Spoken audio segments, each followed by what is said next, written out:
Hello everyone. আজি এখন notice আহিছে SLRCৰ ফালৰ পৰা যে গ্ৰেড 4ৰ যিখিনি আগতে ৰিভেৰিফিকেশন হৈ গৈছিল আৰু এখন নতুন নোটিছ এখন ওলাইছে মানে 24 সেপ্টেম্বৰত আৰু তাত উল্লেখ আছে যে 25 সেপ্টেম্বৰৰ 11টা বজাৰ পৰা যিসকল নতুন ক্যান্ডিডেটক মানে ৰিভেৰিফিকেশনৰ কাৰণে মাতা হ'ব তেওঁলোকৰ মানে লিষ্ট এখন মানে প্ৰকাশ হৈছে 11টা বজাত আৰু ইয়াতে মানে উল্লেখ আছে আৰু যে যিখিনি ক্যান্ডিডেট আছে তেওঁলোকক 3 অক্টোবৰৰ পৰা 5 অক্টোবৰৰ ভিতৰত SLRCৰ কাৰ্যালয়ত মানে বিচাৰিছে আৰু মানে উপস্থিত থাকিবলৈ দিছে আৰু যিখিনি ক্যান্ডিডেট আছে সেইখিনি ক্যান্ডিডেটক কি ডকুমেন্টস লাগে কি হেৰি লাগে এইখিনি মানে নোটিছখনতে উল্লেখ কৰা আছে আৰু একেটা হৈছে ৰোল নাম্বাৰ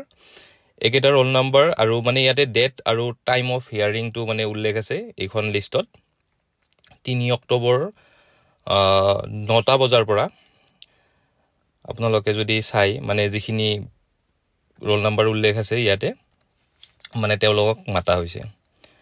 আৰু সেই আৰু ইয়াৰ পৰা এটা কথা বুজিব পাৰি যে 3 ৰ পৰা 5 অক্টোবৰৰ ভিতৰলৈকে যেহেতু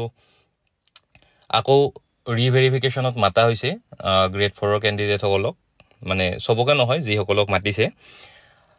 তো এইখিনি কমপ্লিট নোহোৱালৈকে ফাইনাল ৰিজাল্ট মানে ঘোষণা কৰিব নোৱাৰে গতিকে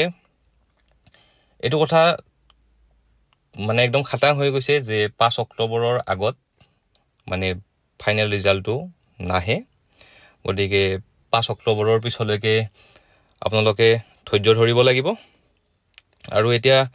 এটোৱে কথা হৈছে যে ইমান দেৰিকে ৰিজাল্ট দি 10 অক্টোবৰত এপইন্টমেন্ট দিব পাৰিব নে নাই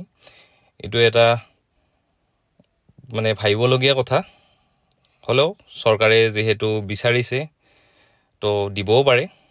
এই আছিল আৰু আজিৰ ভিডিওটোত ধন্যবাদ